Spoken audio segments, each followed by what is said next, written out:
महाराष्ट्र में इस बार एनडीए का यानी बीजेपी का सुपड़ा साफ होने जा रहा है और इसका संकेत वहां की महिलाओं ने दे दिया है। वहां के एक स्थानीय विधायक हैं जो गिफ्ट दे रहे थे महिलाओं को, साड़ी दे रहे थे, लेकिन महिलाओं ने उन साड़ी में आग लगाकर बीजेपी के सपनों पर आग लगा दिया है। पूरी खबर आपको हम बताएंगे। स्वागत है आप सभी का द लाइव टीवी में। द लाइव टीवी, सच सबसे आगे। मेरा नाम उदित तारन है। देखिए, महाराष्ट्र के 288 विधानसभा सीटों पर चुनाव होने जा रहा है, यानी असेंबली इलेक्शन है। और 2024 के लोकसभा चुनाव पर अगर हम नजर डालें तो ये बात बिल्कुल स्पष्ट हो जाता है कि एनडीए का दाल वहां पर नहीं गलने जा रहा है। 28 लोकसभा सीटों पर बीजेपी के प्रत्याशी उतरे थे, लेकिन मात्र 9 सीटों पर जीत पाए। 14 सीटों का नुकसान हुआ बीजेपी को।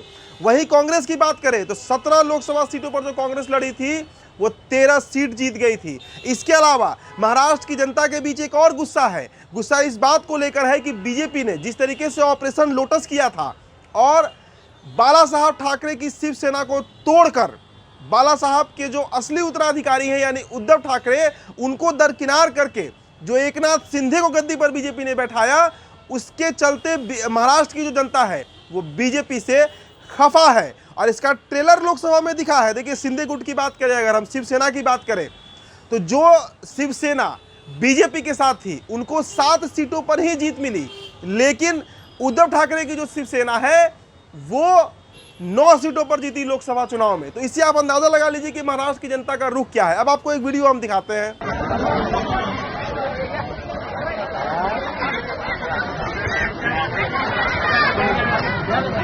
ये वीडियो महाराष्ट्र के ही एक विधायक है और उनके द्वारा जब साड़ी वितरण किया गया, गिफ्ट दिया गया, तो महिलाओं ने किस तरीके से अपना गुस्सा निकाला है वो आप इस स्क्रीन पर जो तस्वीरें चल रही हैं उसे देखकर आप अंदाजा लगा सकते हैं कि महाराष्ट्र के आम जनों में कितना गुस्सा है बीजेपी को लेकर। देखिए, जिस तरीके से बीजेपी का ग्राफ गिर रहा है, बार बार हम इसकी चर्चा करते हैं, लगातार ग्राफ जो है वो गिर रहा है। उदाहरण हरियाणा और जम्मू कश्मीर से आप समझिए, 2 राज्यों में चुनाव खत्म हो चुका है, एग्जिट पोल आ गए हैं और 8 अक्टूबर यानी परसों परिणाम भी आने जा रहे हैं।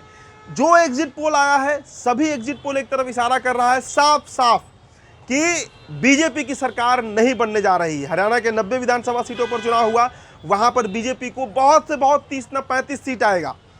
जम्मू कश्मीर का भी वही समीकरण है, जबकि जम्मू कश्मीर में अमित शाह सरीखे नेता जो हार्डकोर हिंदुत्व पॉलिटिक्स करते हैं, उन्होंने रमज़ान और ईद की बात कर दी कि उस दिन हम मुफ्त सिलेंडर बंटवाएंगे।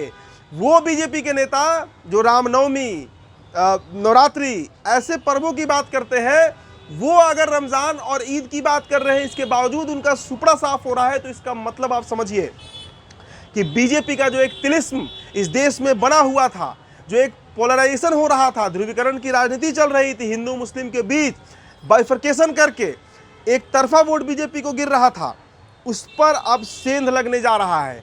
और उसके अलावा एक और वीडियो आपको हम दिखाते हैं। देखिए, नरेंद्र मोदी जो है परसों महाराष्ट्र में एक सभा को संबोधित कर रहे थे और जहां भी नरेंद्र मोदी पहुंच रहे हैं, महाराष्ट्र में खास करके, वहां पर एक बात कह रहे हैं कि अगर बटिएगा, मतलब हिंदू समाज को यह मैसेज दिया जा रहा है कि अगर आप बटिएगा तो जो बांटने वाले लोग हैं उनकी महफिलें सज जाएंगी।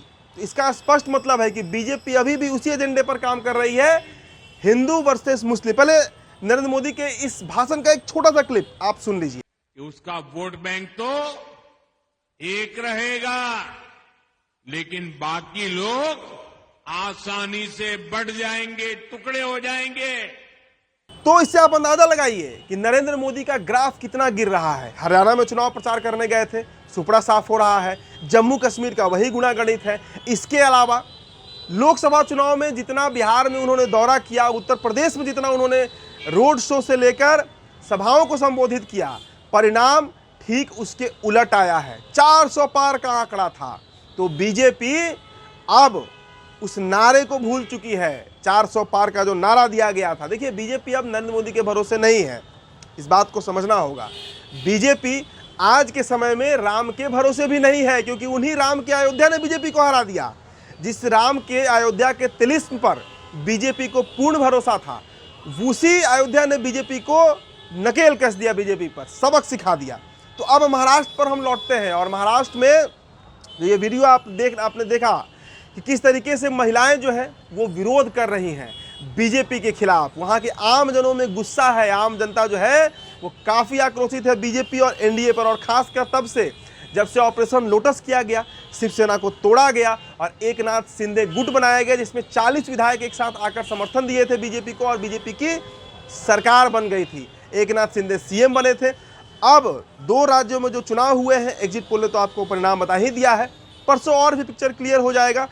बाकी 2 राज्य झारखंड और महाराष्ट्र में भी बीजेपी की हवा खराब है। इसमें कहीं कोई 2 राय नहीं है कि बीजेपी चाहे कितनी भी एड़ी चोटी की जोर लगा ले, कितना भी हाथ पैर मार ले, लेकिन वास्तु स्थिति यही है। ज़मीन पर जो खबरें महाराष्ट्र से निकल कर आ रही हैं कि इस बार महाराष्ट्र ने भी अपना हवा बदल लिया है।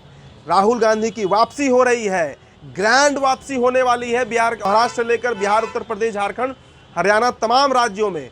और 2029 आते आते तक पूरी तरीके से नरेंद्र मोदी और बीजेपी की राजनीति की परिणति तय हो जानी है। उस पर अब पूर्ण विराम लगने जा रहा है और इसकी शुरुआत हरियाणा से हुई है, साथ में महाराष्ट्र आ रहा है, जम्मू कश्मीर आ रहा है, अगले साल बिहार में विधानसभा चुनाव है। देखिए, बीजेपी के जितने भी नेता हैं उनकी कुल जमा पूंजी जो राजनीति की है वो ध्रुवीकरण है। अभी बिहार के एक उदाहरण से आपको हम समझाते हैं। बिहार के 16 जिलों में बाढ़ आया हुआ है। सीतामढ़ी, दरभंगा, मधुबनी का जो इलाका है बुरी तरीके से बाढ़ से प्रभावित है, बाढ़ के चपेट में है। लेकिन सीतामढ़ी के ही एक स्थानीय विधायक हैं मिथिलेश कुमार, बीजेपी से चुनाव लड़ते रहे हैं, जीते भी रहे हैं, अभी भी सिटिंग एमएलए हैं। वो कर क्या रहे हैं? वो सीतामढ़ी के अलग अलग पंडालों में घूम रहे हैं। पंडाल मतलब जो भी नवरात्रा चल रहा है, और नवरात्र में माँ दुर्गा का जो पंडाल बना है, और सभी पंडालों में वो तलवार वितरण कर रहे हैं, तलवार बांट रहे हैं। क्यों बांट रहे हैं? कि कोई भी गैर हिंदू अगर आता है, सीधा टारगेट मुसलमानों के ऊपर है, कि कोई भी गैर हिंदू अगर आता है तो उस पर इस तलवार का आप प्रयोग कर सकते हैं। तो इससे आप बीजेपी के माइंडसेट को समझिए कि बीजेपी दरअसल चाहती क्या है।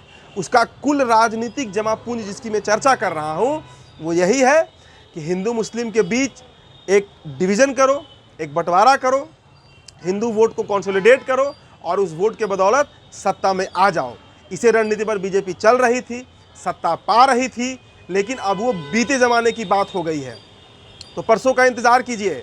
हरियाणा और जम्मू कश्मीर के चुनाव परिणाम आगे की राजनीति और रणनीति सब तय कर देंगे, क्योंकि अगला नंबर महाराष्ट्र का है, जहां पर बीजेपी का सुपड़ा साफ होने जा रहा है। फिलहाल इस रिपोर्ट में इतना ही। मेरा नाम उदित तारन है। बहुत बहुत शुक्रिया। द लाइव टीवी, सच सबसे आगे।